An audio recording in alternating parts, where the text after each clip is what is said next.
Welcome to my channel, and today we are going to talk about Marc Dutroux, the most famous criminal in Belgium. Belgian serial murderer and child molester Marc Dutroux was born in Brussels on November 6, 1956 and was found guilty of abducting, torturing, and sexually abusing 6 girls between the ages of 8 and 19, 4 of whom he killed. He was also found guilty of the murder of Bernard Weinstein, a suspected former collaborator who was later shown to be insane. Dutroux spent just 3 years in prison after being found guilty of kidnapping and raping 5 young girls in 1989. He was then freed on parole. In 1996, he was detained once more on accusations of kidnapping, torturing, and sexually abusing 6 females, ages 8 to 19, 4 of whom were slain. In 2004, Dutroux's highly publicized trial came to a close with his conviction on all counts. He was then given a life sentence and still serving it. Victor Dutroux and Janine Lawens welcomed Marc Dutroux into the world on November 6, 1956 in 9Els, Brussels. The oldest of 5 kids, he is.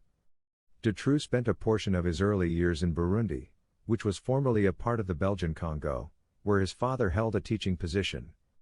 Dutroux's family relocated back to Belgium and settled in the village of Abéix in the Hainaut province after Burundi attained independence in the middle of 1962. Later, Dutroux claimed that both his parents had mistreated him. Dutroux's parents divorced in 1972, and his father moved out of the house. Dutroux left home himself soon after receiving his diploma and found work as an electrician. Dutroux wed Françoise Dubois in 1976, after which the couple had 2 children. His wife Michelle Martin, Michelle Lelievre, Michelle Nioul, and Bernard Weinstein were among Dutroux's conspirators. Lelievre received a 25-year sentence while Martin received a 30-year sentence after being found guilty. Nioul, a Brussels businessman, pub owner, and familiar face at sex parties, was initially accused of being an accomplice to the kidnappings but was found not guilty due to a lack of evidence. He was later found guilty of being a part of a gang that engaged in human and drug trafficking and given a 5-year prison sentence. Due to Dutroux's murder, Weinstein was never brought to justice. Outrage at the law enforcement agency's inept response to his case was generated. More than 1/3 of Belgians with the surname Dutroux changed their names as a result of the public's strong response. Dutroux had a long history of being a juvenile delinquent and minor offender, and as he became older, the severity of his crimes rose. Later, when he was out of work as an electrician, he used money earned through auto theft and pimping to purchase a number of landholdings. Dutroux was given a 13-year prison term in 1989 after being found guilty of 5 sexual assaults, but he was released after just 3. He kidnapped and raped unspecified numbers of girls over the course of the following 4 years, some of whom he is said to have killed. Dutroux allegedly sold children into slavery abroad together with a number of collaborators. Axel D. was kidnapped by Dutroux on December 14, 1985.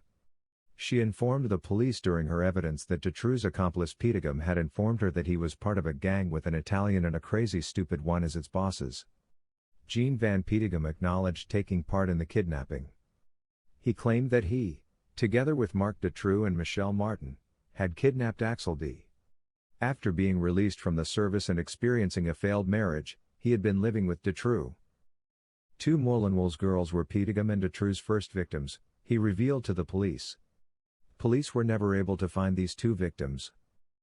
The first confirmed kidnapping by the 2 occurred on June 7, 1985, when Sylvie D., then 11 years old, was taken. Maria V., 19, was kidnapped by the couple from Perrons-les-Bench on October 17, 1985. Maria V. also named a 3rd participant in her kidnapping, who she believed to be in his 50s. Police were never able to locate this man. 18-year-old Catherine B. was kidnapped from Abéix in the Hainaut province on January 17, 1986. Dutroux had 1 or 2 accomplices who were never apprehended by police who helped kidnap her. Petegum was stationed in Germany at the time as an army soldier and was unable to help Dutroux. Elizabeth G., 15, was kidnapped by Dutroux on December 18 in Pont-à-Cels. Petegum reported to the police that Elizabeth was recorded and photographed while she was naked. The 1st of February 1987 saw the arrests of Martin, Dutroux, and Petegum. Due to Petegham's extensive self-disclosure throughout his talks with the girls, which was sufficient for authorities to identify him, this was largely his fault. The three were ultimately found guilty on April 26, 1989. Dutroux was sentenced to 1,312 years. Martin was given 5 years, while Petegham was given 6.5. Due to the fact that he had participated in previous robberies alongside Petegham, Dutroux was given a stiffer punishment. As a result, Dutroux was also found guilty of the savage robbery of a 58-year-old woman. Melchior Wathelet, the Belgian justice minister at the time, allowed Dutroux's early release despite the public prosecutor and the psychiatrist who had evaluated him in custody advising against it because they felt Dutroux remained a danger to society. 8. Dutroux persuaded a medical expert that he was crippled as a result of mental problems when he was incarcerated. He was able to receive $1,200 per month in public assistance in this way from the Belgian government. Additionally, he persuaded the experts that he needs sedatives to treat his sleeping issues. Later, Dutroux used them to tranquilize his victims. 3 of the 7 modest residences he owned, most of them empty, were used to torture the girls he kidnapped. Despite the fact that he owned multiple homes, his state support allowance was not decreased. He built a secret dungeon in the basement of his house in Marcinelle. Psychiatrists who evaluated Dutroux prior to his trial classified him as a psychopath. 8-year-old classmates Julie Lejeune and Melissa Rousseau were taken from their walk in Grass Holland on June 24, 1995, most likely by Dutroux, and taken to his home in Marcinelle.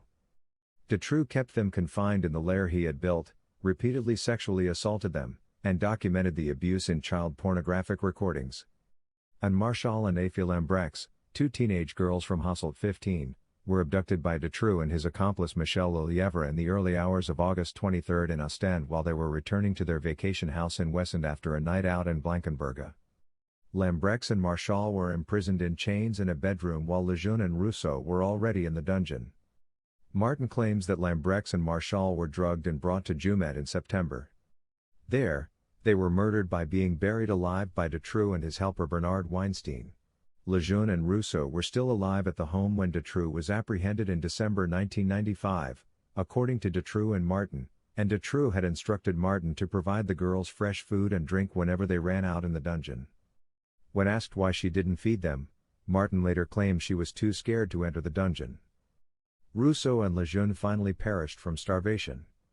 On March 20, 1996, when he was released from prison, Dutroux initially claimed that they were still alive. However, during his trial, he claimed that they had already passed away. Lejeune passed away on that day, and Rousseau died 4 days later despite his efforts to save her. Dutroux and Lelièvre abducted 12-year-old Sabine Dardenne as she rode her bicycle to school in Tournai on the morning of May 28, 1996. A book with the original title Je vais 12 ans, J'ai pris mon vélo et j'ai participé à l'école was written. Dardenne gave an account of her incarceration in Dutroux's Marcinelle residence, where she was starved and frequently raped by Dutroux and spent the majority of her time imprisoned in the dungeon. Laetitia Dels, 14, was abducted by Dutroux and Lelièvre on August 9, 1996, as she was returning home from her neighborhood pool in Bertrix.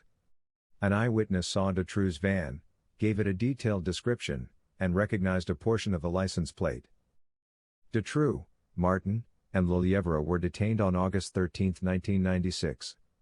A preliminary investigation into Dutroux's homes was unsuccessful, but 2 days later, both Dutroux and Lelièvre confessed.